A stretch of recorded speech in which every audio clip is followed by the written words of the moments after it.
Okay, तो जो last class में हमने करा था, राइट, दो चीज़ करी थी। एक तो जहाँ जहाँ आपको हैज़ दिख रहा है, राइट, ये रिलेशनशिप कौन सी थी? कंपोजिशन था, राइट। और जहाँ इस दिख रहा है, जैसे कार्ड और डेबिट कार्ड के बीच, कार्ड क्रेडिट कार्ड के बीच, और account, different types of account के बीच, ये सारे इस दिख रहा है, ये सारे क्या से? इनहेरिटेंस से। ये सारे इनहेरिटेंस से। इनहेरिटेंस को इस से मैं रिफर कर रहा हूँ और कंपोजिशन को हैज से रिफर कर रहा हूँ, ठीक है। तो ये एक थोड़ा सा पहली डिज़ाइन से ज़्यादा डिटेल डिज़ाइन थी, इसमें हमने कई सारे एस्पेक्ट को कवर करा था। Now we will dive into this specific portion, इसमें जैसे कार्ड डेबिट कार्ड के बीच इनहेरिटेंस का रिलेशनशिप है, सिमिलरली अकाउंट और सेविंग अकाउंट के बीच इनहेरिटेंस का रिलेशनशिप है। तो कार्ड और डेबिट कार्ड को लेके आगे बढ़ते हैं, ठीक है। कोड में जा रहे हैं एक बार।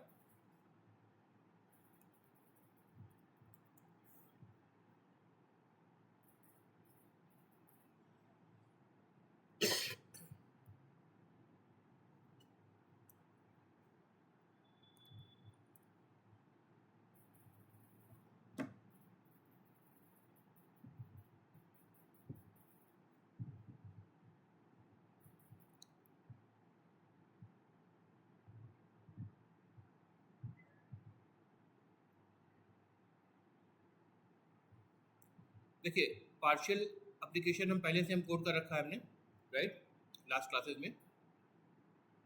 तो बैंकिंग एप्लीकेशन है, पैकेज HDFC एंटिटीज, यानी इसके अंदर क्या है, हमारे पास सारी एंटिटीज है, राइट, जो हमने एंटिटीज रिकॉग्नाइज करी है, ठीक है।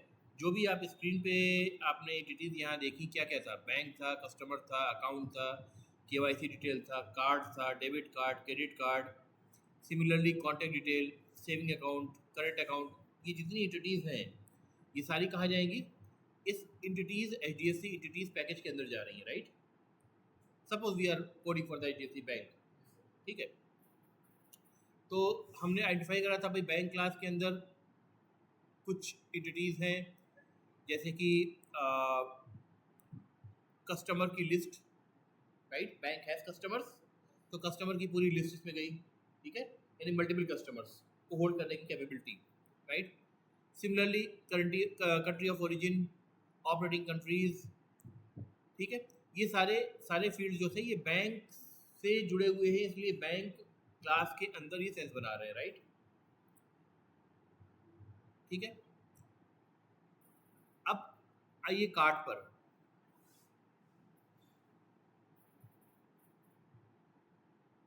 Same package HDFC.entities, that will be the first line of the code, ठीक है। पैकेज हमेशा पहला लाइन होता है कोड का। पब्लिक क्लास कार्ड, इसके अंदर देखिए क्या है, let me for instance remove all the methods, ताकि आप पहले वेरिएबल्स को एक बार देख लें, क्योंकि मैंने ऑलरेडी इसको कोड कर रखा था, तो इसको मैं हटा देता हूँ। देखिए फील्ड्स क्या क्या है, इसके एट्रीब्यूट्स क्या हैं? Card holder name, card number, date of birth, CVV, expiry date, issue date, ठीक है। एक फंक्शन ऐड कर दिया, फॉर एग्जांपल प्रिंट कार्ड, ठीक है। तो प्रिंट कार्ड में आप जैसे आपने बैंक का नाम प्रिंट कर दिया, कार्ड में बैंक का नाम प्रिंटेड होता है, राइट। और इन्फॉर्मेशन आप प्रिंट कर सकते हैं, जैसे फॉर एग्जांपल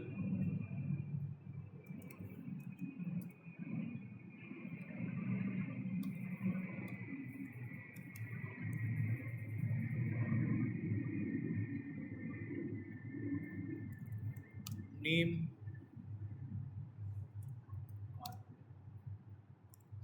प्लस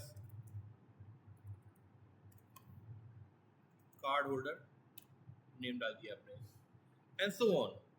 फिर आप कार्ड नंबर इसे प्रिंट कर देंगे, राइट। तो बड़ा कर दे रहा हूँ मैं।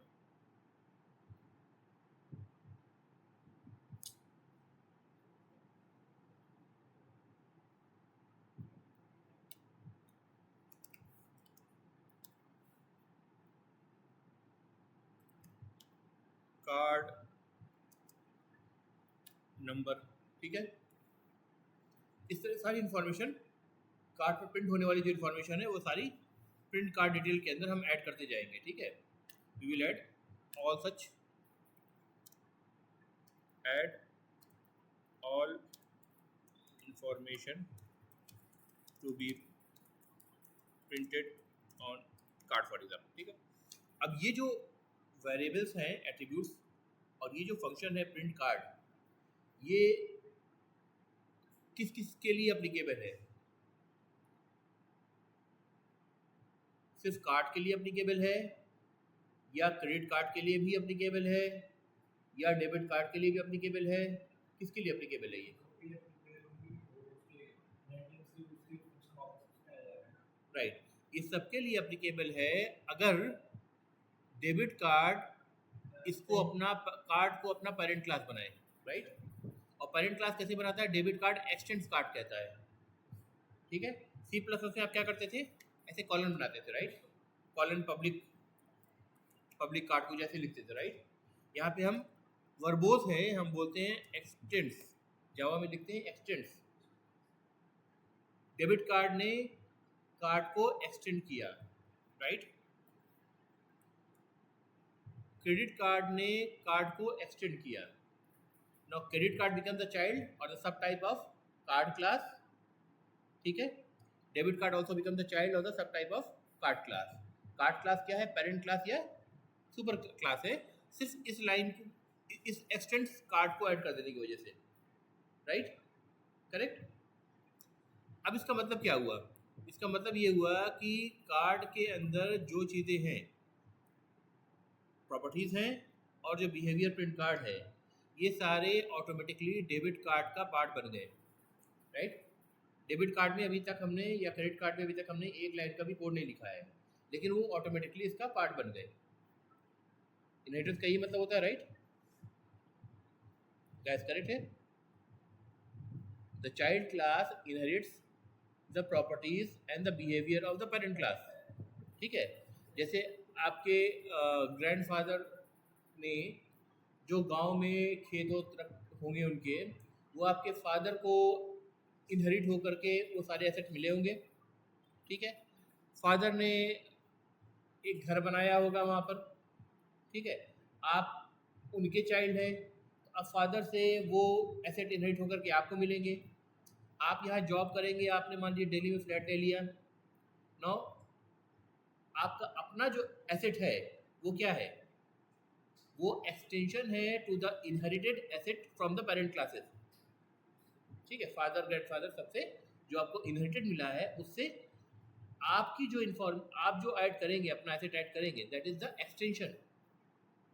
ठीक है, तो इसका मतलब डेबिट कार्ड में वो सारी चीज़ें आ गई हैं जो कार्ड क्लास के अंदर डिफाइंड है। सारे प्रॉपर्टीज़ यानी एट्रीब्यूट्स और सारे बिहेवियर। फिलहाल एक ही बिहेवियर हमने कार्ड क्लास में डिफाइन करा है, वो बिहेवियर कौन सा है? Print card. राइट, अदरवाइज सारे एट्रीब्यूट्स हैं, and these attributes make sense to either it's a credit card और डेबिट कार्ड। भाई कुछ भी हो, कार्ड होल्डर नाम उसमें प्रिंटेड होता है इसका, चाहे डेबिट कार्ड हो चाहे क्रेडिट कार्ड हो, नाम प्रिंटेड होता है उस पर। ठीक है, कार्ड नंबर प्रिंटेड होता है, डेट ऑफ बर्थ प्रिंटेड हो सकता है। Date of birth I don't know, मतलब ठीक है, हो सकता है, नहीं भी हो सकता है। राइट, सीवीवी होता ही होता है, एक्सपायरी डेट हो सकता है, इशू डेट हो सकता है। तो ये सारी जो चीज़ें हैं ये क्रेडिट कार्ड के लिए भी अप्लीकेबल हैं और डेबिट कार्ड के लिए भी अप्लीकेबल हैं। ठीक है, जो चीज़ दोनों के लिए अप्लीकेबल है उसको हमने क्या करा? पेरेंट क्लास में मूव कर दिया। जो चीज़ दोनों के लिए अप्लीकेबल है, यानी सारे चाइल्ड क्लासेस के लिए अप्लीकेबल है, उसको पेरेंट क्लास में मूव कर दिया, ताकि इनहेरिटेंस के थ्रू एक जगह हमने कोड करा है, कोड हमने एक जगह करा है, वो सारी जगह ऑटोमेटिकली रेप्लिकेट हो गए। हमें वहाँ इस कोड को कॉपी पेस्ट नहीं करना पड़ेगा। एक तरीका ये होता कि हम वहाँ दोबारा से जाते और इस पूरे कोड को उठाते जो हमने कार्ड में कॉपी करा है, डेबिट कार्ड में जा करके यहाँ पे हम दोबारा से इसको पेस्ट करते। राइट, लेकिन अब क्या होता है इससे कोड डुप्लीकेसी होती, इससे कोड डुप्लीकेसी होती। मान लीजिए कि कल आरबीआई ने चेंज कर दिया कि भाई क्रेडिट कार्ड नंबर जो है अभी कितना 12 डिजिट का होता है, 16 का होता है, 16 का होता है। राइट, 16 के बजाय अब वो क्या होगा? 20 डिजिट का होगा। मान लीजिए कि आरबीआई ने एक रूल इशू कर दिया कि वो 16 का नहीं 20 डिजिट का होगा। जैसे पहले आईपी एड्रेसेस 4 बाइट के होते थे, अब IPv6 में 6 के होते हैं, राइट। ठीक है, रेंज बढ़ा दिया गया ना, क्योंकि वो एग्जॉस्ट हो रही थी, राइट। तो हो सकता है आरबीआई कल को बोले आपसे कि भाई हम कार्ड का जो नंबर है वो 20 नंबर्स कम करने जा रहे हैं 16 से, तो सबको चेंज करना पड़ेगा। अब चेंज कहाँ कहाँ करना पड़ेगा, उसको कार्ड में चेंज करना पड़ेगा, क्योंकि ये फील्ड कार्ड नंबर जो है ये कार्ड के अंदर भी मौजूद है। उसको डेबिट कार्ड में भी चेंज करना पड़ेगा, और अगर इसी तरह ये कॉपीड होता, डुप्लीकेट होता क्रेडिट कार्ड में, तो यहाँ भी चेंज करना पड़ता। हाँ, तो हर जगह फिक्स करना पड़ेगा, कोई बग आएगा तो हर जगह फिक्स करना पड़ेगा, राइट।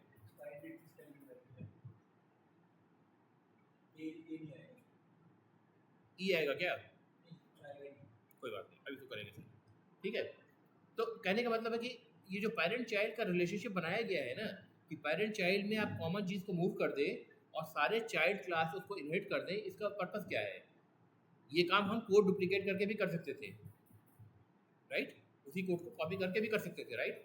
लेकिन कोड को कॉपी करने के बजाय हम उसको पेरेंट क्लास में रख लेंगे और एक्सटेंड करेंगे चाइल्ड क्लास को, यानी credit card x tends card, debit card x tends card, और ऑटोमेटिकली क्या होगा, कंपाइलर ये मान लेगा कि वो सारा कोड जो है इसके अंदर आ गया, करेक्ट। ठीक है, कोड आपका ऑटोमेटिकली इसमें आ जाएगा, राइट। तो इसका पर्पस क्या है? इसका पर्पस ये है कि जो कॉमन चीज़ें हैं, कॉमन एट्रीब्यूट्स है, कॉमन बिहेवियर है, उनका पॉइंट ऑफ चेंज सिंगल रहे, सिंगल पॉइंट ऑफ चेंज रहे, ताकि कल को आपको इसमें कुछ चेंजेस करने हो तो एक जगह आप चेंजेस करें। किसी प्रिंट कार्ड फंक्शन में कोई अगर बग है, उसको ठीक करना है तो एक जगह आप ठीक करेंगे, सब जगह वो अप्लाई कर जाएगा, राइट। ठीक है, अगर ये प्रोसीजर लैंग्वेज से मैं काम कर रहा होता तो फिर तो क्या करता, हर जगह कॉपी करता ना उसको, कोड को। सी में तो इनहेरिटेंस का कंसेप्ट नहीं है ना, सी प्रोसीजर लैंग्वेज है, उसमें इनहेरिटेंस का कंसेप्ट तो नहीं है ना, वहाँ तो कोड हमें डुप्लीकेट करना पड़ता ना।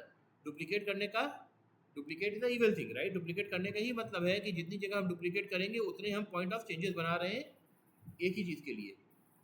तो वो एक एज अ कोडिंग प्रैक्टिस आपको ध्यान रखना है कि किसी भी कंडीशन में, किसी भी टेक्नोलॉजी में आपको पॉइंट ऑफ चेंज जो है वो मिनिमम रखना है।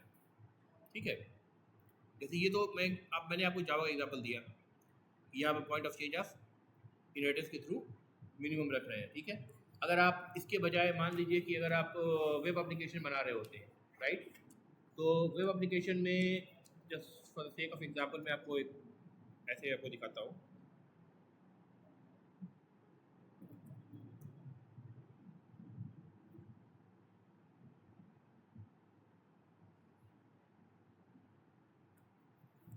मान लो एक वेब पेज आपके पास है जामिया हमदर्द का, राइट। तो जामिया हमदर्द का वेब पेज जो है jamiahamdard.ac.in पे जो जाते हैं, या बल्कि मैं साइट पे चला जाता हूँ, एक काम करता हूँ साइट पे चला जाता हूँ अगर नेट कनेक्ट हो तो। ब्राउज़र,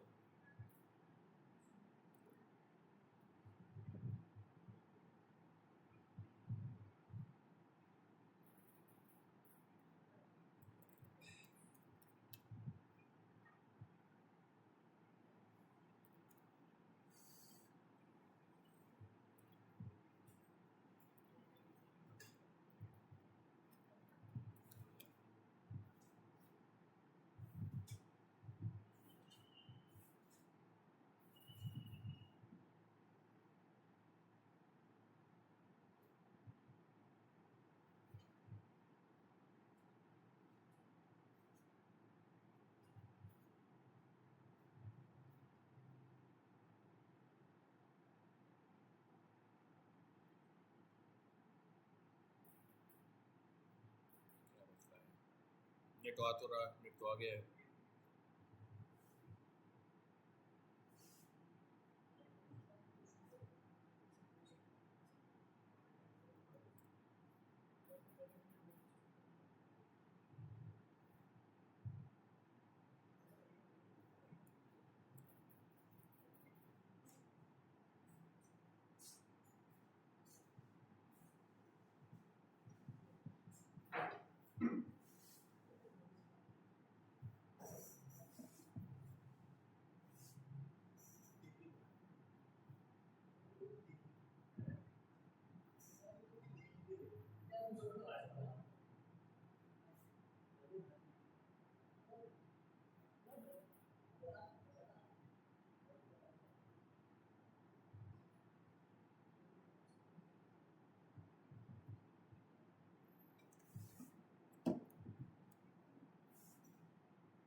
अब देखो, अब मैं वेब पेज के कंटेक्स्ट में बता रहा हूँ सेम प्रिंसिपल को आपको। अभी मैंने क्या कहा कि पेरेंट चाइल्ड में वो कोड हम मूव करते हैं, पेरेंट क्लास में वो कोड हम मूव करते हैं जो कि चाइल्ड क्लासेस के लिए कॉमन होता है, सो दैट कोड को हमें कॉपी करके डुप्लीकेट ना करना पड़े, राइट। वो कोड बाय डिफ़ॉल्ट सबको मिल जाए ताकि पॉइंट ऑफ चेंज हमारा सिंगल रहे, ठीक है। अब इसमें देखो, इसमें ये जो सारे ऑप्शंस हैं, ये एज एज्यूम करो कि ये हेडर है, राइट। चाहे हम जो भी पेज खोलें उसमें ये मेनू ऑप्शन दिखने चाहिए आपको, ठीक है, ताकि हम एक पेज से दूसरे पेज में जा सकें। कुछ अगर पेज का फुटर होता है तो वो फुटर भी नीचे, हर पेज के नीचे नज़र आना चाहिए, राइट, करेक्ट। तो अब ये पेज जो है ये तो HTML बना हुआ है ना, राइट। अगर HTML में हम ऐसा करेंगे कि जो पूरा हमने कोड कर रखा है, हर HTML पेज के अंदर इसका भी हाइपरलिंक, इसका भी हाइपरलिंक, इसका भी हाइपरलिंक, एक सिंगल टेबल जिसके मल्टीपल कॉलम्स हो बना करके अगर हम इंसर्ट करें फॉर एग्जांपल, ठीक है, तो क्या होगा, ये कोड जो होगा, टेबल वाला कोड होगा, हर जगह डुप्लीकेट होगा। 50 पेज बन रहे हैं जामिया हमजा .ac.in के अंदर, और ये चीज़ हर एक के लिए ऊपर वाला हेडर कॉमन है, मेनू वाला, तो 50 जगह 50 पेजेस में उसका कोड लिखा जाएगा। कोड ही नहीं लिखा जाएगा, उस पर कोई एप्लीकेबल जावास्क्रिप्ट होगी तो वो भी लिखी जाएगी, है ना, अनलेस अनटिल उसको सेपरेट फाइल में हम चेंज कर दें, राइट, ठीक है। तो अब उसमें क्या करेंगे हम, तरीका ये होगा आपका कि आप हेडर के लिए एक अलग HTML फाइल बनाएंगे। फॉर एग्जांपल एक HTML फाइल आपने बनाया जो है header.html, ठीक है। इंडेक्स फाइल तो फर्स्ट पेज को कहते हैं ना बेसिकली, जो भी आपकी है। पेजेस, पेज 1 पेज 2 जो भी आपका है, ठीक है, वो अलग पेजेस बनेंगे। फुटर के लिए एक सिंगल पेज अलग बन जाएगा, जो फुटर सब में आना है। और टेक्निक क्या होगी, आप यहाँ पे इंक्लूड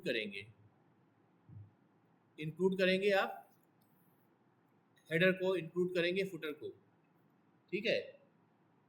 इससे क्या होगा, ये जो हेडर वाला पूरा HTML कोड है, हर पेज के अंदर आप यहाँ कॉपी पेस्ट नहीं करेंगे। फुटर वाला जो कोड है वो हर पेज के अंदर कॉपी पेस्ट नहीं करेंगे। इससे फ़ायदा क्या होगा, पॉइंट ऑफ चेंज आपका कॉमन होगा। अगर आपको कल को हेडर में एक मेनू ऑप्शन में से एक ऑप्शन को डिलीट करना है, तो आप सिंपली हेडर फाइल के अंदर जाएंगे, उसके HTML के अंदर से उस पर्टिकुलर फील्ड को डिलीट कर देंगे, सारे पेजेस पे वो इम्पैक्ट आ जाएगा, राइट।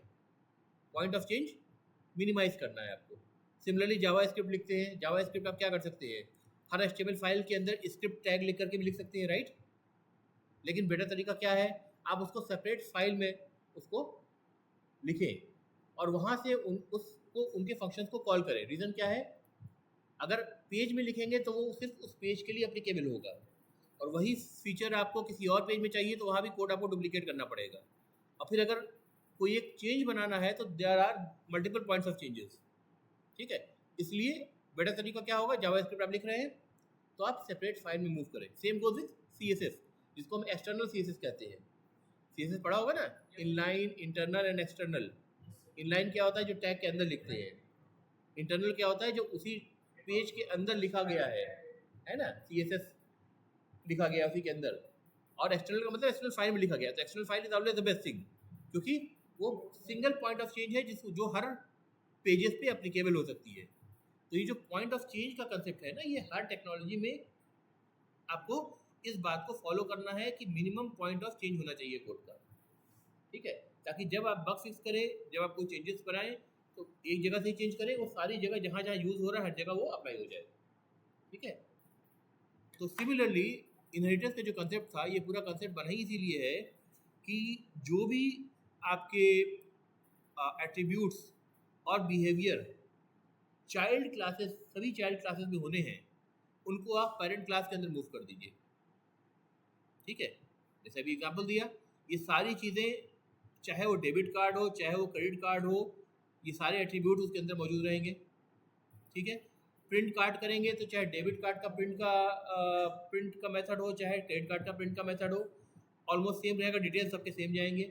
बैंक का नाम जाएगा, कार्ड होल्डर का नाम जाएगा, कार्ड नंबर जाएगा, CVV नंबर, एक्सपायरी डेट, ये सारी डिटेल, चाहे डेबिट कार्ड हो चाहे क्रेडिट कार्ड हो, सबके लिए जाएगा, राइट। तो जब ये चीज़ कॉमन है तो इसको कहाँ मूव किया हमने, इसके पेरेंट क्लास बैंक में मूव करा, ठीक है। इस कोड को कट एंड पेस्ट करके डेबिट कार्ड और क्रेडिट कार्ड में पेस्ट नहीं किया, क्योंकि तब इसके 3 पॉइंट ऑफ चेंज होते हैं, कार्ड होता, डेबिट कार्ड होता, क्रेडिट कार्ड होता। अभी सिर्फ एक कार्ड एक ही जगह है जहाँ पॉइंट ऑफ चेंज है। फ्यूचर क्लासेस अगर सब क्लासेस बनेंगे कार्ड के, तो उसमें भी ऑटोमेटिकली इनहेरिट हो गई ये सारी चीज़ें। ठीक है, तो जो इनहेरिटेंस का कंसेप्ट है ये इसी चीज़ को ही मेंटेन करने के लिए है कि जो कॉमन फंक्शनलिटीज़ है उसको आप पेरेंट क्लास में भेजिए ताकि सारे चाइल्ड क्लास उसको इनहेरिट कर लें। ठीक है, पॉइंट ऑफ चेंज आपका सिंगल रहे। बात समझ में आई? ठीक है, अब देखो डेबिट कार्ड के अंदर अभी हमने कोई कोड नहीं कर रखा है, क्रेडिट कार्ड के अंदर भी कोई कोड नहीं कर रखा है। ठीक है, अब जाते हैं हम, लेकिन debit card is the child of card, यानी इस कार्ड, क्यों? क्योंकि डेबिट कार्ड एक्सटेंड कार्ड कह रहा है, right. Similarly credit card extend card कह रहा है, राइट, यानी credit card is the child class और sub class and card is the parent class और the super class. Now let's move to start app.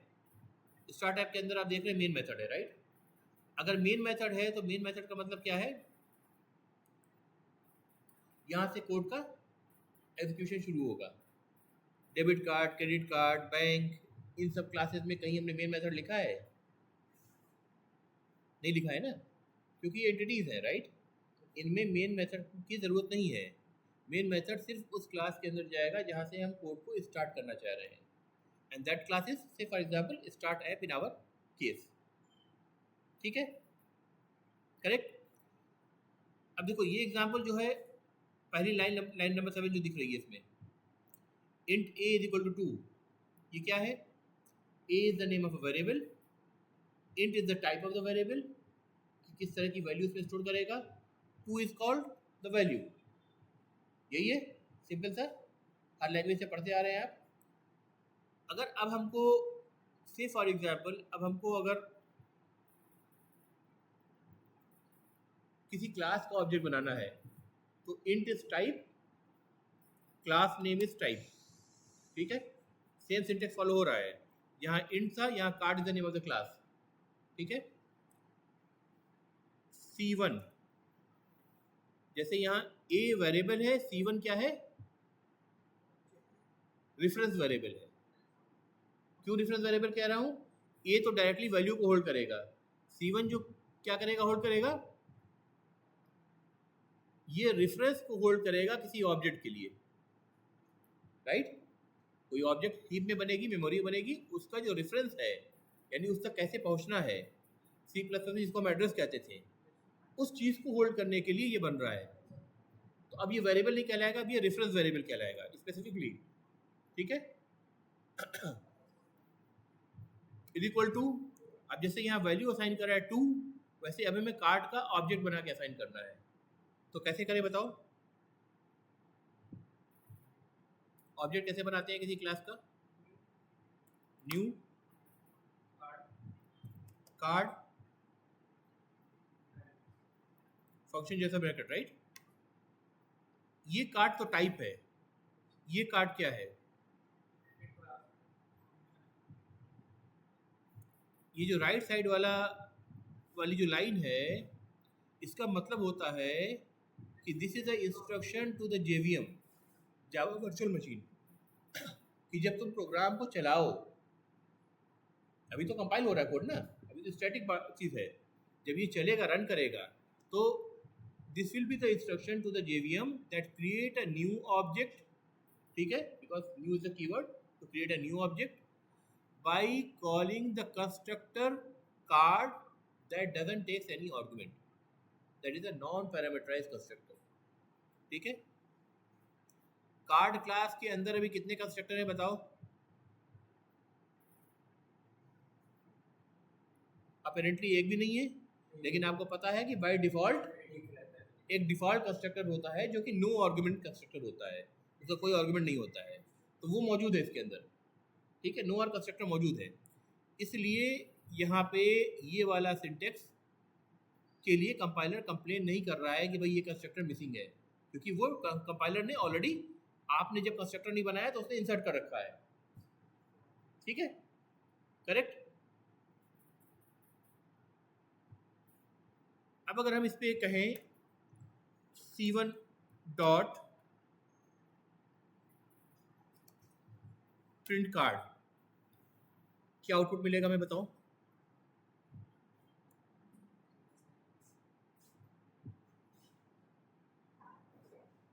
इसको अगर रन कर दें तो क्या आउटपुट मिलेगा? कार्ड देखना है क्या? Card class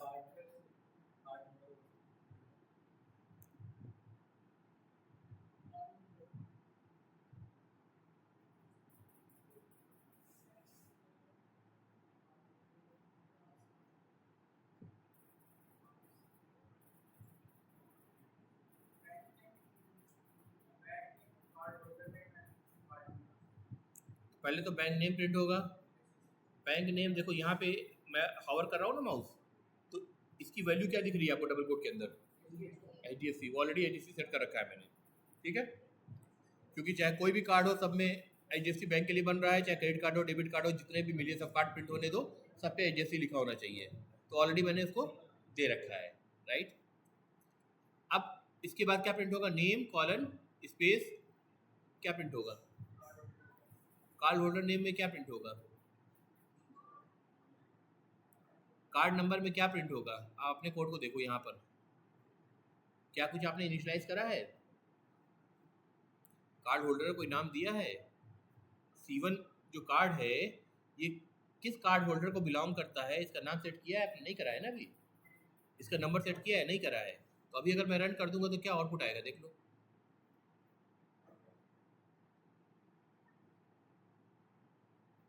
name is equal to null और card number is equal to 0।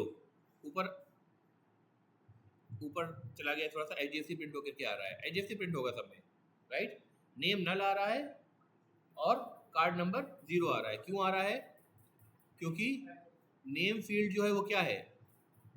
Card holder name जो है ये फील्ड क्या है? ये स्ट्रिंग टाइप की है। String is a class. तो आपको बताया था इंस्टेंस वेरिएबल अगर हम इनिशियलाइज ना करें यानी अनइनिशियलाइज छोड़ दें तो वो एक डिफाइंड वैल्यू लेते हैं। और डिफाइंड वैल्यू क्या लेंगे डिपेंड करेगा वो किस टाइप के वो वेरिएबल्स हैं। तो अगर वो कोई रेफरेंस वेरिएबल है यानी किसी क्लास का रेफरेंस वेरिएबल है, जैसे string is the name of the class, S capital है दिख रहा है एज पर द कन्वेंशन, तो वो नल लेगा क्योंकि वो अभी तक किसी ऑब्जेक्ट को पॉइंट नहीं कर रहा है, ठीक है? अगर वो इंट है, लॉन्ग है, डबल है, इंट है, लॉन्ग है, बाइट है, शॉर्ट है, तो क्या लेगा? 0 लेगा। अगर फ्लोट है तब क्या लेगा? फ्लोट और डबल है तो क्या लेगा? 0.0 लेगा, फ्रैक्शनल नंबर हो गया ना। बुलियन है तो क्या लेगा बाय डिफॉल्ट? फॉल्स लेगा, 0 1 नहीं। C++ में होता है, जावा में नहीं होता है। जावा में 0 1 आप डालेंगे भी नहीं, ठीक है? फॉल्स लेगा, ठीक है? कैर क्या लेगा? एम्प्टी कैरेक्टर लेगा, ठीक है?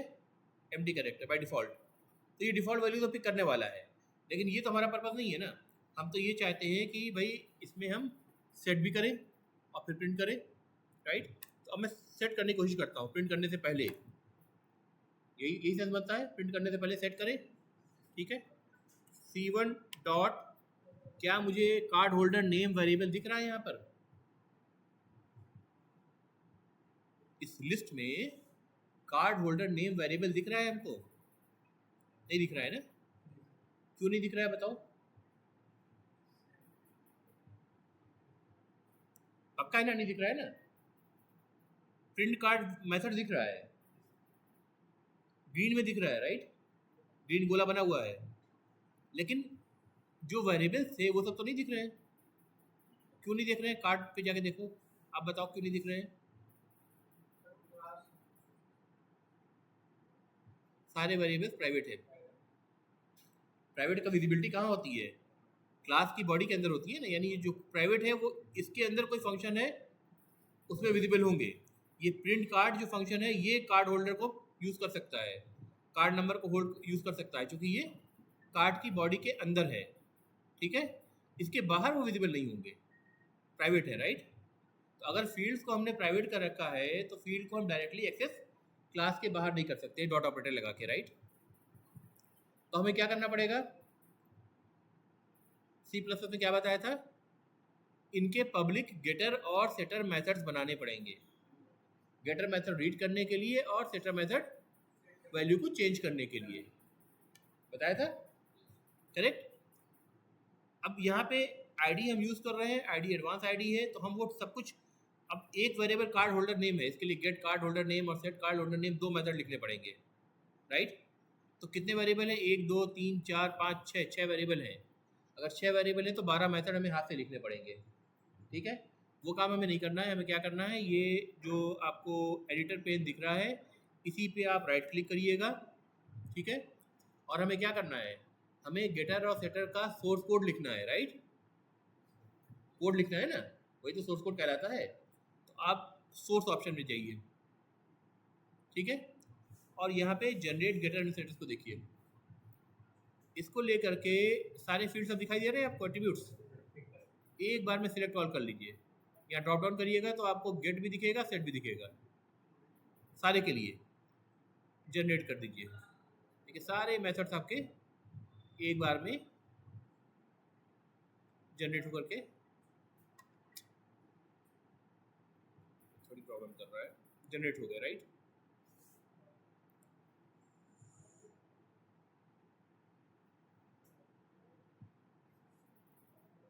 कार्ड होल्डर के लिए देखिए, गेट कार्ड होल्डर जो कि स्ट्रिंग टाइप रिटर्न कर रहा है, और ये क्या रिटर्न कर रहा है, इसको क्लिक करने पे क्या ये हाईलाइट हो रहा है, राइट। कार्ड होल्डर नेम को रिटर्न कर रहा है, राइट, करेक्ट। सेटर में क्या हो रहा है, सेटर में हमें कुछ रिटर्न नहीं करना है, चेंज करना है, तो रिटर्न टाइप क्या है, वॉइड है। इसमें एक वेरिएबल है कार्ड होल्डर नेम जिसमें वैल्यू आएगी, और वो यहाँ इसको क्लिक करने पे देखिए ये हाईलाइटेड है, वहाँ से यहाँ ट्रांसफ़र हुई, और यहाँ से फिर कहाँ ट्रांसफ़र होगी, इसमें इक्वल टू दिस है, तो ये ट्रांसफ़र होगी this dot card holder name में, और this dot card holder name को क्लिक करेंगे तो ये इसका मतलब क्या है, ये हाईलाइट हो रहा है, ठीक है। तो दिस लगा के हम डिस्टिंग्विश कर रहे हैं इंस्टेंस वेरिएबल को from the parameter variable which is a method local variable, जिसका स्कोप मेथड लोकल वेरिएबल है, राइट। दिस लगा के हम डिस्टिंग्विश कर रहे हैं, क्योंकि दोनों का नाम सेम दे रखा है हमने, और नाम भी कन्वेंशन के हिसाब से सेम दिया है, ताकि ये हमें देखने में ही मेथड सिग्नेचर देख के ही समझ में आ जाए कि इंस्टेंस वेरिएबल भी इसी नाम का है, तो ये वैल्यू जो है अल्टीमेटली इंस्टेंस वेरिएबल में रूट होकर जाने के लिए है, ठीक है। लेकिन अब डिस्टिंग्विश करना पड़ेगा, इसलिए दिस लगाना पड़ा, क्योंकि this is the pointer to the current object, this is the pointer to the current object, ठीक है। अगर ये सेट हो class set card holder name method call हुआ है, कंट्रोल इसके अंदर आया है, तो इस मेथड के अंदर से अपने ऑब्जेक्ट को रिफर करने के लिए आपको दिस यूज करना है, ठीक है। यही ऑब्जेक्ट स्टार्ट ऐप से रिफर होगा, तो किस नाम से रिफर हो रहा है, C1 के नाम से रिफर हो रहा है, राइट।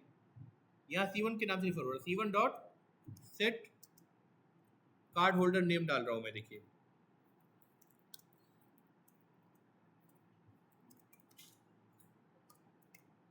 डाल दिया, ठीक है। अब देखिए C1 dot set card number से 1 2 3 4 5 6 7 8 9 1 2 3 4 maybe some 16 digit number,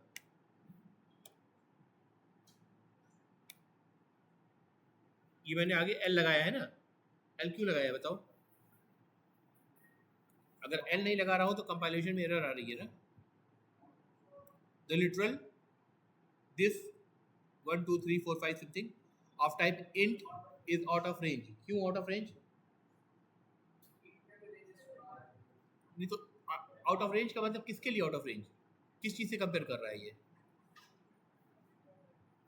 out of range of some bucket होगा ना, कंटेनर होगा ना, कौन सी कंटेनर की बात कर रहा है ये,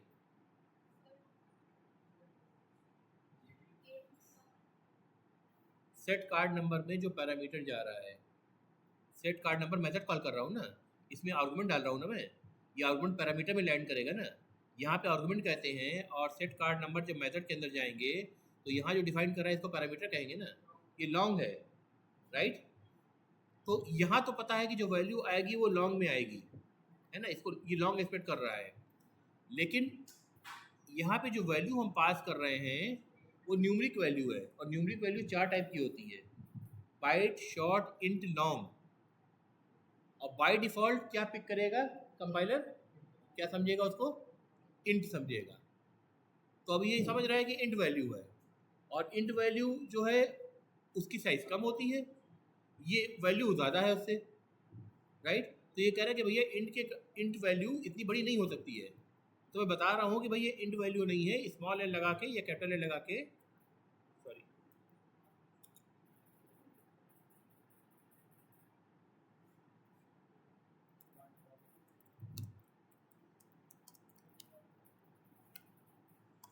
C1 डॉट सेट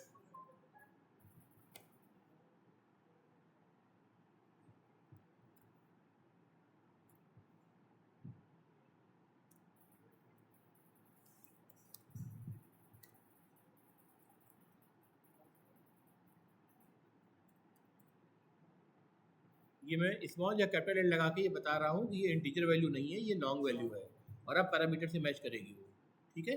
तो इसलिए मुझे एल लगाना पड़ेगा यहाँ पर, करेक्ट। अब अगर हम प्रिंट करेंगे तो अभी क्या एरर आ रही है, देखो अब क्या बोल रही है, the method long is undefined for the card, set card number long is undefined for the card. क्यों कह रहा है ऐसा, बताओ जरा। The method set card number that takes a long value, bracket में लॉन्ग लिखा हुआ है, is undefined for the card, card के लिए अनडिफाइंड है। क्यों कह रहा है ये, अभी तो हमने डिफाइन किया है ना, देखा है ना। ये छोटी छोटी मिस्टेक जब आप देखेंगे ना तो प्रैक्टिस चाहिए। अभी देखो कार्ड पे ये स्टार दिख रहा है, इसका मतलब कार्ड भी सेव नहीं है, इसलिए ये परेशान कर रहा है मुझे। कंट्रोल एस कर दिया, देखो यहाँ से एरर चली गई, ठीक है। तो ऐसी छोटी छोटी मिस्टेक आप देखोगे तो परेशान नहीं होना है, क्लास में इसीलिए करके दिखाते हैं कि आप इन चीज़ों को देखने के आदी बनो, ठीक है। अच्छा, सुनने में मुझे आया है कि आप लोग लैब प्रॉपरली नहीं कर रहे हैं, आपका तो खैर मैं ही लैब ले रहा हूँ ना, डी ब्लॉक की बात है। हाँ, आप लोग तो लैब में आ ही नहीं रहे हैं, बहुत कम बच्चे आ रहे हैं। आज की अटेंडेंस मैंने इसीलिए लैब की डाली थी ग्रुप में। तो भाई देखो, लैब में नहीं आओगे तो प्रैक्टिस कैसे करोगे। ये चीज़ जो मैं क्लास में पढ़ा रहा हूँ, ये इसलिए कोड दिखा के आपको पढ़ा रहा हूँ, किसी चीज़ को जाके आप अपने से रेप्लिकेट करें, और जब अपने से रेप्लिकेट करेंगे तो वहाँ आपको बहुत सारी प्रॉब्लम आएंगी। अब जो प्रॉब्लम, सिंपल सी बात है, आप सॉल्व करने में आपको 2 दिन लग सकता है, मुझे 2 मिनट लगेगा, ठीक है। तो टीचर का होने का पर्पज़ यही होता है ना, वरना तो ऑनलाइन पढ़ लो सब कुछ, आज तो रिसोर्सेज कमी है, चैट जीपीटी से लेके कितनी चीज़ें हैं, पढ़ा देगा आपको। तो ये मत करो, आओ लैब में, ठीक है, पंक्चुअली आओ और ढंग से काम करो, ठीक है। तो भाई यहाँ तक ठीक है, आप प्रिंट करेंगे तो प्रिंट हो जाएगा।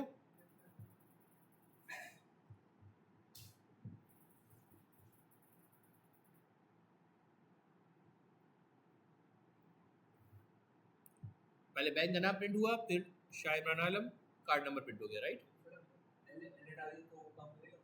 क्या हटा दे, एल हटा दे तो कंपाइल नहीं करेगा ना कोड, कहा ना। ये value integer value, default value integer होती है, और ये वैल्यू इतनी बड़ी है कि इंटीजर नहीं हो सकती है। तो लिटरल जब भी है ना, अब अगर पैरामीटर में हम लॉन्ग लिख रहे हैं तो बता रहे हैं कि बकेट का टाइप पैरामीटर है, लॉन्ग है। यहाँ पे बकेट नहीं है ना, ये तो लिटरल है, कांस्टेंट वैल्यू है, right. Constant value by default integer हो जाएगी, 4 में से, bite short int long, 4 type की न्यूमेरिक वैल्यू है। बाय डिफॉल्ट किसी एक में सेटल होना होगा, तो एक मिड वैल्यू जो 4 बाइट की है, इन टाइप की, उसको सेटल कर लिया कंपाइलर ने, राइट। तो ये जब तक हम इसको बताएंगे नहीं कि भाई ये लॉन्ग वैल्यू है, तब तक वो सेटिस्फाई नहीं होगा, वो उसको इंटीजर ही समझता रहेगा, ठीक है, करेक्ट। अब बताइए कि अगर इस कोड को मैं कमेंट कर दे रहा हूँ,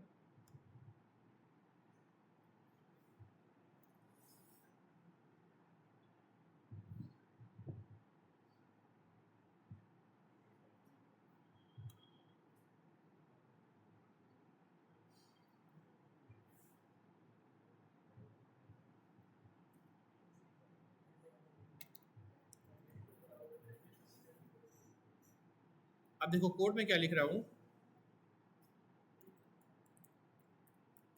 debit card C1 is equal to new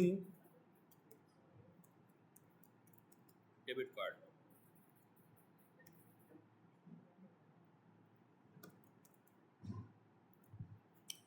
जो काम कार्ड के लिए करा था वो डेबिट कार्ड के लिए कर रहे हैं। डेबिट कार्ड अभी देखिए पूरी तरह से एम्प्टी है, कुछ भी कोड नहीं लिखा गया इसके अंदर, ठीक है, न तो वेरिएबल्स हैं न सेटअप मेथड्स हैं, कुछ भी नहीं दिख रहा है आपको अपेरेंटली। अब अगर मैं इस कोड को रन करूंगा तो क्या कोड प्रिंट करेगा सेम वैल्यूज? करेगा, क्योंकि ये कोड जो कार्ड में था वो डेबिट कार्ड का पार्ट बन चुका है, तो वो सारे वेरिएबल्स भी मौजूद है, ये सारे सेटअप मेथड भी मौजूद है, प्रिंट कार्ड मेथड भी मौजूद है। तो अगर मैं इसको रन करूंगा तो I will get the same output, correct? ठीक है भाई, अब एक काम करते हैं, डेबिट कार्ड में जा रहा हूं मैं, डेबिट कार्ड में मैं एक मेथड ऐड कर रहा हूं, पब्लिक फ्लोट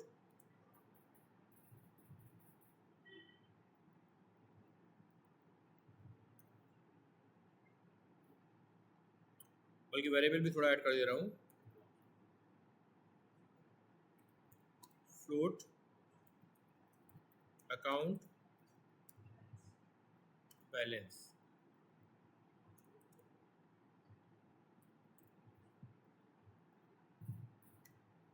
ठीक है। वेरिएबल को एज पर द नॉर्म मैं इसको प्राइवेट बना रहा हूँ, करेक्ट। क्लास को या तो पब्लिक कर सकते हैं या फिर पब्लिक के अलावा कुछ भी न डालें तो डिफ़ॉल्ट हो जाएगा। क्लास लेवल पर सिर्फ ये दो विजिबिलिटी स्पेसिफायर अप्लाई होते हैं, विजिबिलिटी कंट्रोल, स्पेसिफायर नहीं कंट्रोल, पब्लिक या डिफ़ॉल्ट। प्राइवेट करेंगे कंपाइलेशन एरर आएगी। प्राइवेट का मतलब है, प्राइवेट का मतलब क्या होता है, वो क्लास के स्कोप में विजिबल होने वाली चीज़ होती है, राइट। क्लास ही को प्राइवेट करेंगे तो इसका मतलब वो किसी को विजिबल नहीं है, फिर किस काम की वो चीज़, डजंट मेक सेंस। तो ये सेंस ही नहीं बनाती है, ठीक है।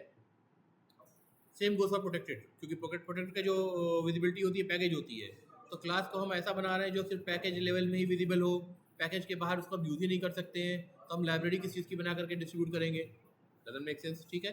तो क्लास लेवल पे सिर्फ public and default visibility specifier रहेंगे। नहीं, डिफ़ॉल्ट का पर्पस दूसरा होता है, वो भी सर्टेन लेवल तक पैकेज लेवल ही होता है, लेकिन वो आगे उसको बताएंगे उसको, ठीक है। दोनों में थोड़ा डिफरेंस होता है, डिफ़ॉल्ट और प्रोटेक्टेड में थोड़ा डिफरेंस होता है, वो आगे देखेंगे। फिलहाल के लिए अभी हम पब्लिक और प्राइवेट समझ रहे हैं तो इतना काफ़ी, इतना तो सब समझ रहे हैं, राइट, है ना। तो या तो हम इसको पब्लिक लिखेंगे या फिर इसको डिफ़ॉल्ट छोड़ देंगे, which is without a keyword.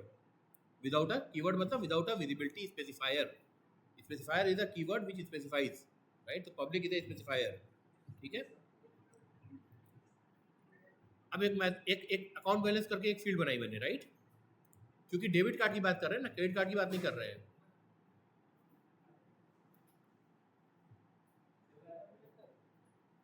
अच्छा, मैम की मिठाई कौन सी खाई जाए मैम? चलिए, थैंक यू सो मच।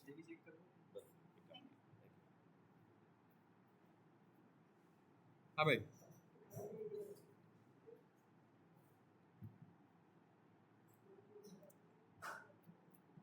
तो अब एक मेथड बनाते हैं, ठीक है।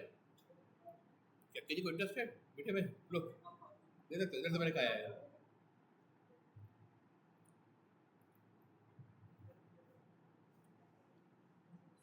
तो डेबिट कार्ड जो होता है, अगर आप इसे पैसा विड्रॉ करना चाहें तो क्या रूल होता है उसका। मान लो डेबिट कार्ड की लिमिट 1 लाख की है, हर कार्ड की लिमिट होती है, चाहे डेबिट कार्ड हो क्रेडिट कार्ड हो।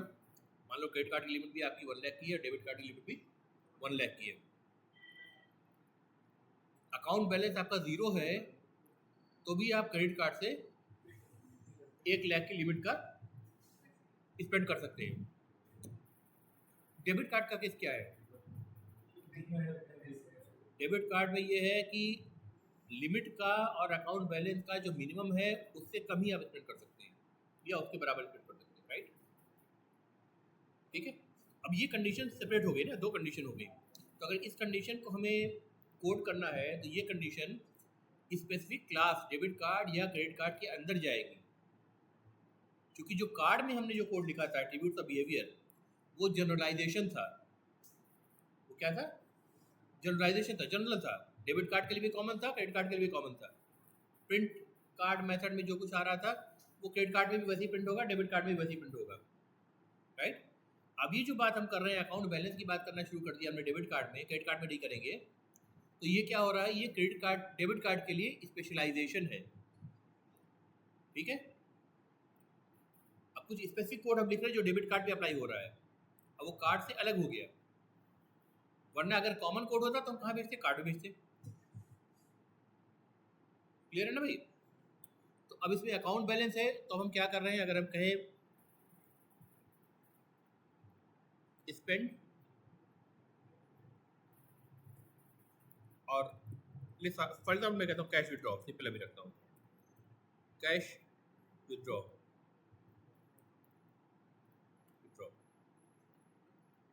कैमल केस फॉलो करते हुए डब्ल्यू को कैपिटल कर दिया मैंने, कैश विड्रॉ,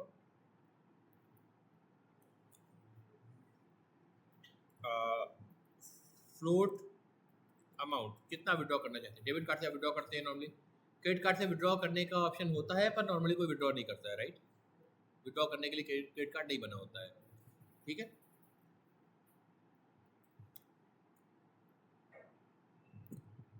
अब इसकी लॉजिक क्या लिखेंगे, आप विड्रॉ करना चाहते हैं, if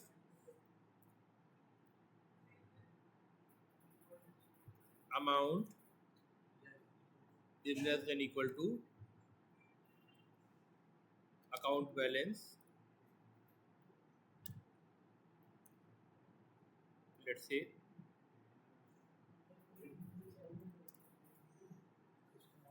account balance is equal to account balance minus amount, right. Allow कर दिया मैंने आपको विड्रॉ करने के लिए, ठीक है। System dot out dot println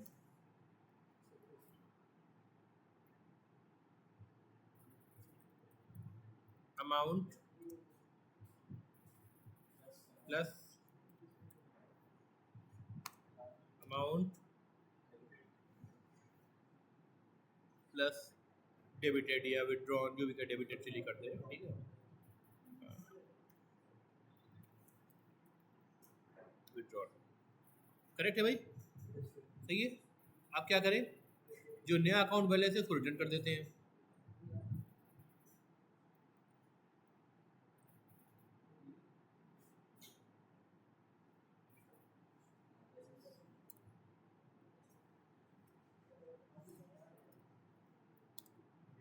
return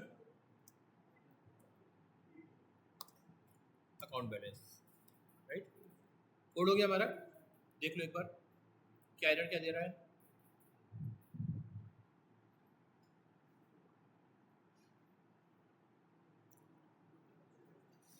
error देखो,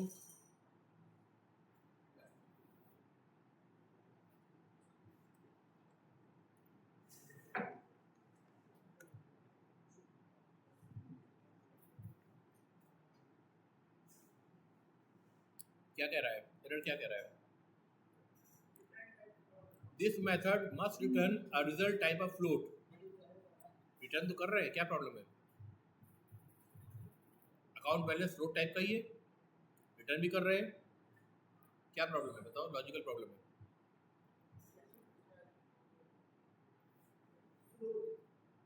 भाई अकाउंट बैलेंस फ्लोट ही है और उसी को हम रिटर्न कर रहे हैं, और रिटर्न टाइप भी मेथड का फ्लोट है, और एरर हमको मैसेज दे रहा है कि this method must return a result type of float.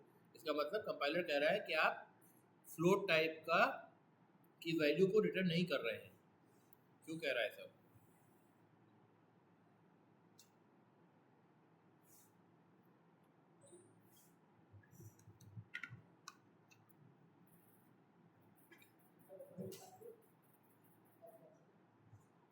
बताइए भाई क्या लग रहा है, फ्लोट की वैल्यू चेंज हो जाएगी कैसे, क्या फ्लोट चेंज हो जाएगा, ये अकाउंट बैलेंस टाइप तो फ्लोट ही है बेटा, अमाउंट घट जाएगा वो अलग बात है, टाइप तो फ्लोट ही रहेगा।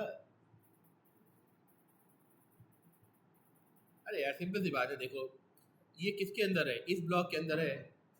अगर ये कंडीशन सेटिस्फाई नहीं हुई तो रिटर्न करेगा ही नहीं करेगा, और हमने यहाँ प्रॉमिस कर रखा है कि हम रिटर्न करेंगे हर हाल में, तो कंपाइलर कंप्लेंट नहीं करेगा कि मान लो इफ कंडीशन के अंदर आप एंटर ही न करें, अमाउंट जो आपने डाला है, अकाउंट बैलेंस मान लो आपका 40,000 है, अमाउंट आपने 50,000 डाल दिया, तो ये कंडीशन फेल हो जाएगी, इसमें आएगा ही नहीं, कुछ भी रिटर्न नहीं होगा। जब कुछ भी रिटर्न नहीं होगा तो ये प्रॉमिस क्या हो गई, फुलफिल नहीं हुई, वॉलेट हो गई। तो आपको ये स्टेटमेंट सिंपली यहाँ से उठा करके आपको इस ब्लॉक के बाहर लगाना है, इतनी सी बात है बस। देखो एरर चली गई, क्लियर है? ठीक है, अब यही आप लैब में नहीं आओगे और कोड करते रहोगे, परेशान रहोगे क्यों ऐसा कह रहा है ना? इसीलिए कह रहा हूँ लैब में भी आना ज़रूरी है, और लैब में जब काम करो कोई दिक्कत आए तो पूछो भी, ठीक है? यहाँ तक क्लियर है भाई? अब ये बताओ कि स्टार्ट ऐप में हम वापस जा रहे हैं, C1 पे अब तक हमने इतना काम करा है, कार्ड होल्डर का नाम सेट करा, कार्ड नंबर सेट करा, प्रिंट कार्ड डिटेल करा, ये सब काम करा इसने। C1 डेबिट कार्ड का ऑब्जेक्ट है, रेफरेंस वेरिएबल टाइप भी डेबिट कार्ड का है। अब अगर हम C1 पे ये मेथड भी, कैश विड्रॉ मेथड भी चला दे, ठीक है, से 40,000, ठीक है, अब क्या आउटपुट मिलेगा हमें, स्पेशली कैश विड्रॉ मेथड से है? गेटर सेटर तो इंस्टेंस वेरिएबल के लिए करते हैं ना, डेबिट कार्ड में ये जो मेथड है, अच्छा ठीक है, इंस्टेंस वेरिएबल ही अकाउंट बैलेंस, राइट। हाँ, अभी सेट नहीं है, बेसिकली कोई वैल्यू हमने सेट नहीं करा है, तो अभी आउटपुट क्या मिलेगा हमको? अभी रन करते तो आउटपुट क्या मिलेगा, कैश विड्रॉ करे तो?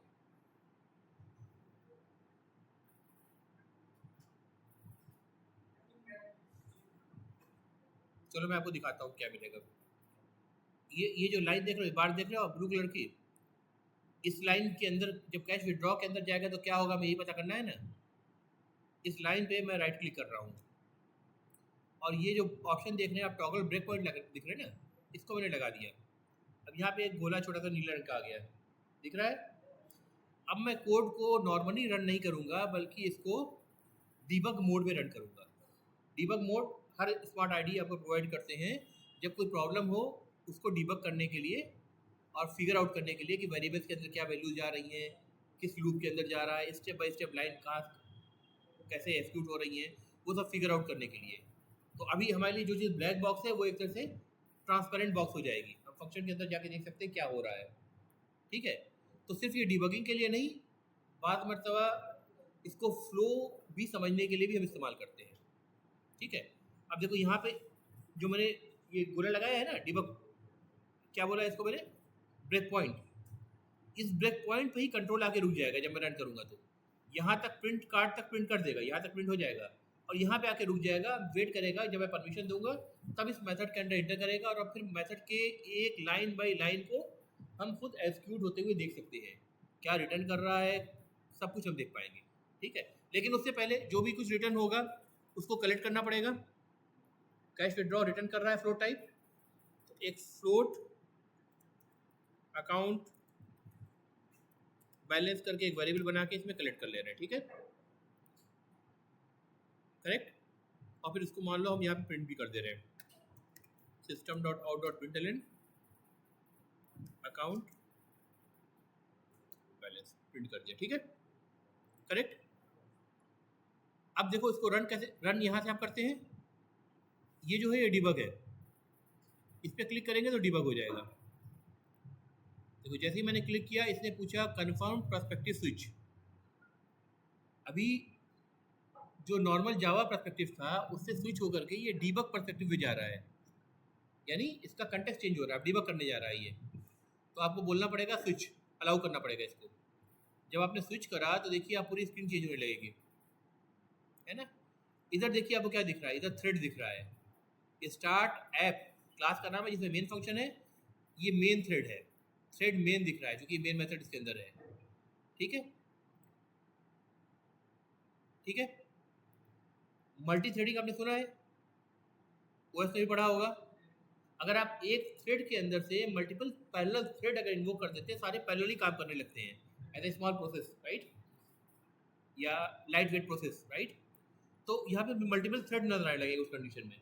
यहाँ जो कि सिंगल थ्रेड है, मेन मेथड है, वही किसी फंक्शन को कॉल करेगा, वहाँ से कंट्रोल वापस आएगा, फिर दूसरे फंक्शन को कॉल करेगा। तो ये सिंगल थ्रेड आपको यह दिखा रहा है। और किस लाइन पे है? Line number 17। ये थ्रेड की लाइन नंबर 17 जो ग्रीन वाली है, इस पे आके रुका हुआ है, क्योंकि यहाँ पे ब्रेक पॉइंट आपका लगा हुआ है। इसके अंदर अभी इंटर नहीं किया है इसने। ठीक है, इधर क्या दिख रहा है आपको? इधर आपको वेरिएबल दिखाई दे रहे हैं। कौन कौन से वेरिएबल दिखाई दे रहे हैं? ARGS कौन सा वेरिएबल है बताओ? ये मेन फंक्शन का ये वाला वेरिएबल है। मेन फंक्शन में जो ARGS वेरिएबल आपने डिक्लेयर कर रखा है ना, ये वाला वेरिएबल है। वो सारे वेरिएबल आपको दिखाएगा।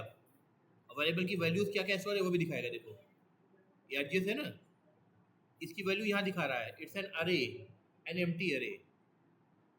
ठीक है, क्योंकि मेन जब JVM ने कॉल किया तो उसने कुछ उसमें स्ट्रिंग पैरामीटर्स पार्ट्स नहीं किए, तो ये एम्प्टी दिखा रहा है। ए क्या है बताओ? इंट ए इक्वल टू 2 था, ए की वैल्यू 2 दिखा रहा है यहाँ पर, यहाँ भी दिखा रहा है, राइट।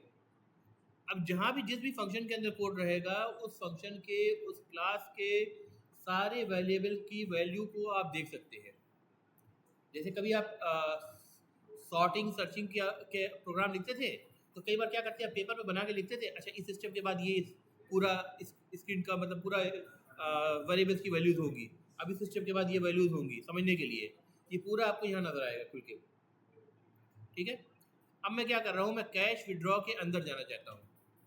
फंक्शन की दबाऊंगा लैपटॉप पे और F5, फंक्शन की F5, तो FN F5 जब मैं एंटर करूंगा तो देखो अब कहाँ आया, डेबिट कार्ड के कैश विड्रॉ मेथड के पहली लाइन पे आ गया। अब यहाँ पे वेरिएबल में आपको क्या दिख रहा है? जो पहले जो मेन मेथड था उसके वेरिएबल चले गए। ठीक है, ARGS नहीं दिख रहा है, a int a equal to 2 था, a नहीं दिख रहा है, C1 नहीं दिख रहा है, क्या दिख रहा है आपको? इस ऑब्जेक्ट के अंदर कैश विड्रॉ मेथड के अंदर आप आ चुके हैं। तो पहले तो दिस दिखा रहा है, जो मैंने कहा ना, this pointer refers to the current object when the code is inside any of the methods of the current object or the constructor of the current object। तो बाकायदा उसने इस कैश विड्रॉ मेथड के लाइन नंबर 6 पे आके रुका है और यहाँ पे आपको दिस दिखा रहा है। जिसमें क्या दिख रहा है आपको? डेबिट कार्ड है, डेबिट कार्ड एक्सटेंड्स कार्ड, तो कार्ड के सारे इनहेरिटेड वैल्यूज दिखा रहा है, इंस्टेंस वेरिएबल दिखा रहा है, मेथड नहीं दिखाएगा। मेथड क्यों नहीं दिखाएगा? मेथड पैसिव चीज़ होती है, मेमोरी में जो जाता है वो क्या जाता है? वो डाटा जाता है। ठीक है, तो आपको डाटा दिख रहा है, सारे दिख रहा है रेड कलर से, मतलब these are private variables. Correct, सही है। कार्ड होल्डर नेम पे देखो ये क्या दिखा रहा है, ये ड्रॉप डाउन दिखा रहा है। क्यों दिखा रहा है? कार्ड होल्डर क्या है? स्ट्रिंग टाइप का है, इट्स अनदर क्लास। तो क्लास के अंदर भी वेरिएबल्स होंगी। जैसे इसके अंदर ये देखो बाइट अरे मेंटेन कर रहा है, स्ट्रिंग क्लास जो है बाइट अरे मेंटेन कर रहा है। तो देखो S के लिए 83, मे बी इसका S की कोड होगा। ठीक है, SH104 सो ऑन। तो ये एक बाइट अरे पूरा मेंटेन कर रहा है। शाह इमरान आलम पूरे स्पेस लेके 14 कैरेक्टर होते हैं, 14 कैरेक्टर का 14 साइज का एक अरे मेंटेन कर रहा है। ये कौन मेंटेन कर रहा है? स्ट्रिंग क्लास मेंटेन कर रहा है। देख रहे हैं आप, हर चीज़ आप फाइंड आउट कर सकते हैं इसके अंदर जाकर के। बहुत ही यूजफुल टूल होता है। ठीक है, अब आइए वापस, जिसको मैं छोड़ देता हूँ, छोटा कर दे रहा हूँ। अमाउंट क्या दे रहा है? 40,000। और अमाउंट क्या है? वो अमाउंट जो हमने अपने क्लाइंट कोड यानी मेन मेथड से, जिसने इस कोड को यूज़ करा है, उससे पास करा है, वो किस में आ रहा है? अमाउंट वेरिएबल में आ रहा है 40,000, राइट। तो जो वैल्यू आ रही है वो भी आपको दिख गई। अब देखिए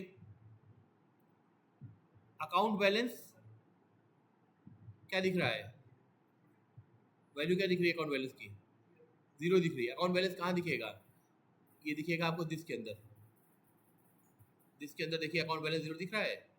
इसमें कार्ड से जो वेरिएबल्स आ रहे हैं वो भी अपनी वैल्यू के साथ दिख रहे हैं, और डेबिट कार्ड का जो स्पेसिफिक एक्सटेंशन है, यानी जो आपने ऐड करा है ना, अकाउंट बैलेंस जो डेबिट कार्ड का एक्सटेंशन है ना, cash withdraw method debit card का एक्सटेंशन है जो कार्ड में मौजूद नहीं था। तो ये सारी चीज़ें अब वेरिएबल्स के टर्म में दिस होल्ड करेगा, जिसमें आपको अकाउंट बैलेंस भी दिख रहा है और यूनिटेड वेरिएबल्स भी दिख रहे हैं, इनकी वैल्यूज भी दिख रही है, राइट, करेक्ट। क्योंकि ये सारी चीज़ें जो हैं ये डेबिट कार्ड का क्लास का एक्सटेंशन है, इसीलिए हम कह रहे हैं डेबिट कार्ड एक्सटेंड्स कार्ड। हम इसको वर्बली बोल रहे हैं कि अब डेबिट कार्ड के अंदर जो भी कोड हम लिखेंगे that will be the extension to everything what has been inherited from the card class. Clear है? अब देखो अकाउंट बैलेंस में आए, if amount is less than account balance, account balance जाहिर सी बात है जीरो है, तो इफ पे जाएगा क्या? ये इफ कंडीशन में जाएगा नहीं, कंडीशन फेल हो जाएगी ना। F N plus F six कर रहा हूँ तो नेक्स्ट स्टेप पे जाएगा, नेक्स्ट लाइन पर। नेक्स्ट लाइन क्या हुई? सीधे बाहर आ गया क्योंकि ये कंडीशन फेल हो गई। Return account balance, account balance क्या है? जीरो, जीरो को रिटर्न करने जा रहा है। F N plus F six return करने कहाँ आया? क्लाइंट को जिसने कॉल किया था C1 डॉट कैश विड्रॉ यानी मेन मेथड के अंदर से, यहाँ वापस आया। इस लाइन से अभी मैं आगे नहीं बढ़ा हूँ, इसी पे आगे रुका हुआ है। F N plus F six function की प्रेस कर रहा हूँ मैं। अगली लाइन पे आया, देखो अकाउंट बैलेंस करके यहाँ वाला ACC बैलेंस जो है, अलग से नाम मैंने अकाउंट बैलेंस ना देके ACC बैलेंस इसलिए दिया है ताकि आप समझ सके कि ये इस मेन फंक्शन का मेथड लोकल वेरिएबल है। ये देखो account balance is equal to zero आया क्योंकि कैश विड्रॉ मेथड से जीरो रिटर्न होकर के आया था। ठीक है, आप प्रिंट करना चाहो तो प्रिंट कर लो, ये प्रिंट होकर के भी आपको जीरो प्रिंट कर देगा, करेक्ट। ठीक है, तो जैसे हमने C1 dot card holder name set करा, C1 dot card number set करा, वैसे ही हमको C1 डॉट अकाउंट बैलेंस भी सेट करना पड़ेगा। ठीक है, C1 dot set account balance method है क्या? क्योंकि हमने बनाया नहीं अभी तक, राइट। तो हम क्या करेंगे? डेबिट कार्ड में जाएंगे। अब इसका गेटर सेटर हमको बनाना है, राइट। गेटर सेटर बनाने का तरीका अब आप बताइए क्या करें? राइट क्लिक करा, सोर्स में गए, जनरेट गेटर सेटर्स में गए, एक ही variable account balance select all करें या उसको करें एक ही बात होगी, जनरेट करें। देखिए गेट अकाउंट बैलेंस और सेट अकाउंट बैलेंस बन गया, राइट। अब आपको क्या करना है? अब मैं एक काम करता हूँ, देखो अभी मैं उस पर चल रहा हूँ ना, डीबग पे चल रहा हूँ ना। ये देखो ये क्या देख रहे हो? ये डीबग पे दिख रहा है आपका, राइट। बग पे हाईलाइटेड है। ये जो है ये जावा पर्सपेक्टिव है, नॉर्मल पर्सपेक्टिव। इसको मैं वापस से क्लिक कर दूंगा तो ये डीबग से हट करके नॉर्मल जावा पर्सपेक्टिव में आ जाएगा। जिधर इधर मुझे पैकेज एक्सप्लोरर, एडिटर, विंडो सब ये सब प्रॉपर्ली दिख रहा है, आउटलाइन सब दिखने लगेगा। ठीक है, कंसोल दिखने लगेगा, राइट। डीबग हटा दिया, देखो यहाँ से ये हाईलाइटेड जो था ये जावा पे आ गया ना, जे पे आ गया है ना। तो ये जावा पर्सपेक्टिव को स्विच कर दिया मैंने। जब डीबग मैंने क्लिक किया था बटन को डीबग करते वक्त तो उसने पूछा था मुझसे स्विच टू डीबग पर्सपेक्टिव, मैंने यस कहा था, राइट, करा था ना। तो ये हाईलाइटेड हो गया था, बग वो हाईलाइटेड हो गया था। अब वहाँ से मैंने वापस कर दिया तो मैं अपने पुराने पर्सपेक्टिव में आ गया हूँ। ठीक है, मैंने जो देखना था मैंने देख लिया। ठीक है, फ्लो समझ लिया, बग टेस्ट कर लिया। अब यहाँ पे मैं क्या करूँगा? स्टार्ट ऐप में जा रहा हूँ, C1 डॉट, अब मुझे दिखेगा सेट अकाउंट बैलेंस, है ना, यही है ना। सेट करना है कि गेट करना है? सेट करना है, चेंज करना है, पहले तो डालना है ना। सेट अकाउंट बैलेंस मैंने कहा से 60,000। अब अकाउंट बैलेंस 60,000 हो गया, राइट। अब अगर अकाउंट से कैश विड्रॉ करूंगा 40,000 तो मेरे पास क्या प्रिंट होगा? 20,000 प्रिंट होना चाहिए। Let's run and let's see हो रहा है कि नहीं हो रहा है। करेक्ट, आ रहा है। बाकी सारी चीज़ें जो अपने प्रिंट हो रही थी वो एज इट इज प्रिंट हो रही हैं। अमाउंट 40,000 विड्रॉन, ये कहाँ से ये मैसेज आ रहा है? किस फंक्शन से आ रहा है? डेबिट कार्ड के कैश विड्रॉ मेथड से आ रहा है, राइट? वहाँ पे हमने प्रिंट लगा रखा है, करेक्ट?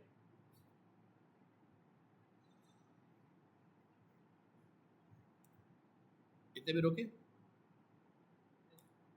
तो इनहेरिटेंस का बेसिक हमने समझ लिया, ठीक है? इनहेरिटेंस होता किस लिए ये भी समझ लिया, ठीक है? सिंगल पॉइंट ऑफ चेंज देने के लिए for all the child class, जो कोड डुप्लीकेट होता है अदरवाइज, राइट? डीबग्स हमने समझ लिया कि कैसे हम, अगर हमें डाउट होगा तो हम फ्लो कैसे देखेंगे, बग को कैसे सॉल्व करेंगे, ठीक है? हर वेरिएबल की एक वैल्यू को हम देख सकते हैं, दिस पॉइंटर तक उसमें हमने देख लिया, राइट? ठीक है?